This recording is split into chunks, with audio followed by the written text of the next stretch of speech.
Okay, so our next section is actually where our warm-up video comes from. And it's about the Commercial Revolution. We're going to see that during this period, there's a massive change in the economics of European countries.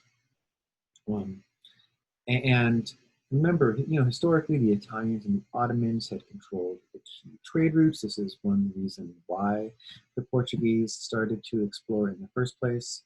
Um, and we see some of the economic factors that contribute to this, being trade, exploration, colonization, new financial practices. And the key financial practices we want to talk about, one being the joint stock companies, the joint bank stock companies. So what happens is that as these overseas voyages continue, people start saying things like, hey, can I throw in on that? Can I give you a little money and be part of this journey? I'll give you maybe 10% of the costs, because these journeys, they cost a lot of money. They weren't free. You not only had to have a ship, you had to have a crew, you had to have food and supplies, and then you had to have money to go down there to buy the stuff, right?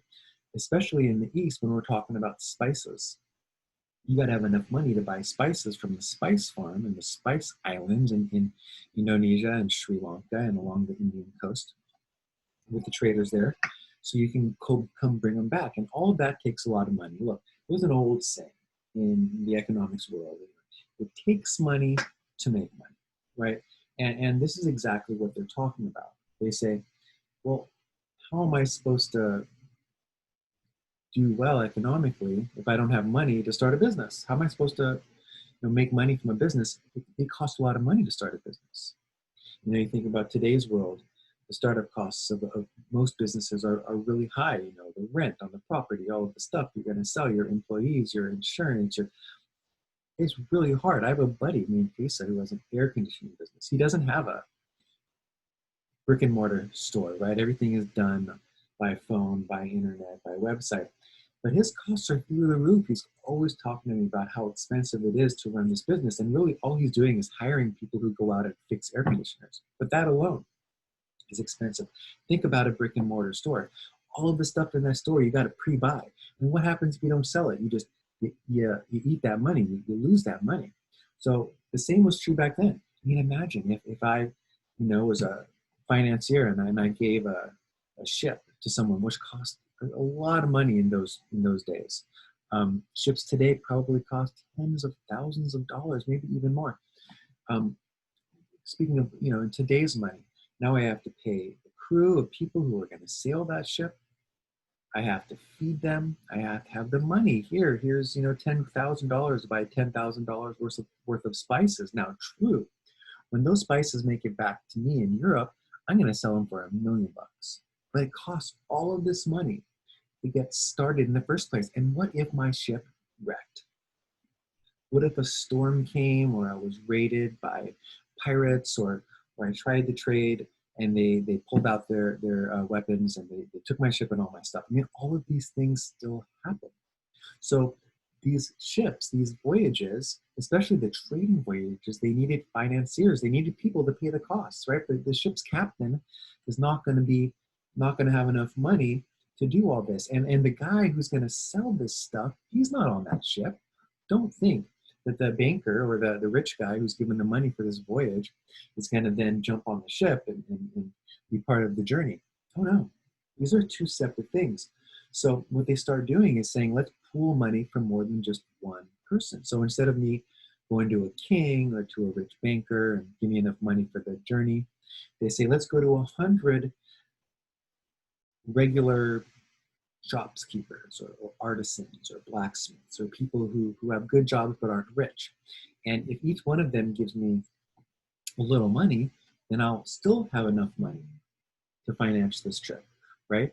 And then when I come back, so let's say then that it costs, and I'm just pretending, I'm making up numbers, let's say it costs $100,000 to get a ship and a crew and some food and enough money to buy goods. But when I come back, I'm selling it for $1 million. I'm making $900,000 on this journey, and then I will divide that money up equally to the people based on their investment.